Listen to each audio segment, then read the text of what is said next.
The Trail, Chapter 12. When I go back inside, Andy is in the kitchen pouring a can of tomato puree into the soup pot. He comes up to the counter when he sees me. I pass him my dirty plate. I figure my breakfast will cost me a fortune.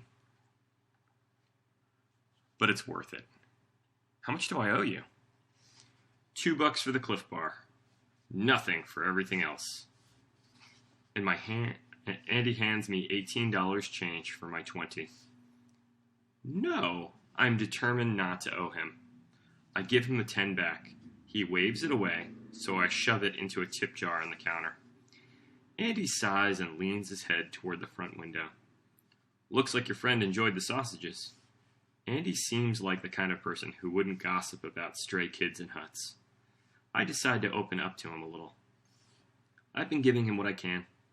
He doesn't have an owner and has been following me since the Kinsmans. You can feed him what's left of the pancakes, and I'll have some dog treats that a hiker left here last week. Take them too. Ooh, I think our predictions about Andy were right. Andy takes a box of Milk-Bone biscuits off one of the shelves and hands it to me.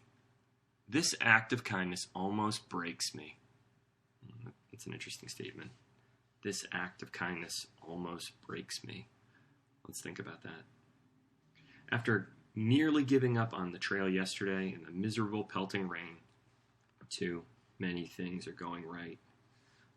I haven't had this much stuff work out for me ever. I can feel tears welling up. I jerk around and scrub my eyes, hoping that Andy hasn't seen. When I turn back around, Andy's staring at me. He has a curious look on his face.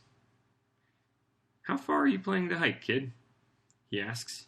I decide to tell him the truth and hope that Sean and Denver don't compare stories with him. I plan to go straight through the White Mountains into Katahdin. That's a far ways. You traveling with anybody? I nearly tell him that it's just me. Then I think about how weird that would sound. A young kid hiking hundreds of miles by himself. I'm hiking with my dad, but he's real slow. I don't think he'll be here for another hour at least. I swallow hard. The lie is a lump in my throat. My face is turning hot. I hope Andy doesn't notice. Think you and your dad are going to make it? He asks. We've got to. And why's that? I think about the list. About why Lucas would cup his hands over a newly lit fire to keep a small flame burning. About promises I've made. I look the guy square in the eye. I've just got to. My voice is steel.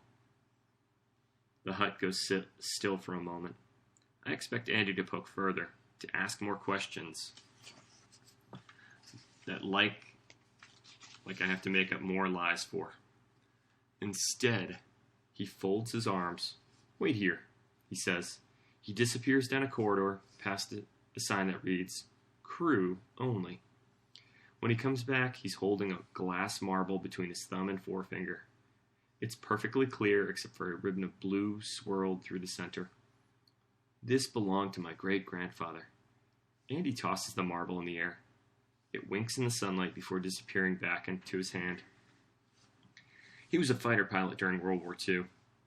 Before he went to war, his 5-year-old son gave him this marble. Told him it would keep him safe. Not a lot of pilots survived Nazi artillery, but my great-grandfather did. He kept the marble tucked in a special pocket he had sewn into his uniform. At the end of the war, he gave the lucky marble back to his son, who gave it to his daughter, who gave it to her eldest son. Andy taps the marble against his chest. Me. He holds the marble out to me. This is for you. You've got a long way ahead of you, and a little luck wouldn't hurt. No, the word tumbles out of my throat. I don't deserve this generosity. This faith and trust in me when I barely have faith in myself. Andy folds his arms. I'm not telling you that you can keep it. When you reach Carter Notch Hut, give the marble to the crew. They'll get it back to me. But you look like you could use some help. At least take it through the huts. I think about it. All my life, I've done nothing but screw up. It wouldn't hurt to have something lucky to balance out all the bad luck that weighs on my every step. I hold out my hand and Andy drops the marble into my palm. It's small but surprisingly heavy. Then he goes to the front counter and begins taking Cliff Bars and Power Bars out of their boxes. Open up your pack. You've got a ways to go and you'll be needing supplies. Half an hour later, my pack is 10 pounds heavier and $191 remaining in my money Ziploc. Andy has stuffed in boxes of Annie's macaroni and cheese, a dozen instant oatmeal packs, Gatorade mix, a 2-pound block of cheese, a jar of peanut butter, 3 plump summer sausages, and about 20 energy bars. It should be more than enough to get me and Moose through the next couple of days. I'm tempted to buy a water filter, but the one on display in the display case is almost $100. It's way more than I can afford. So I figure I'll fill up on water in the huts.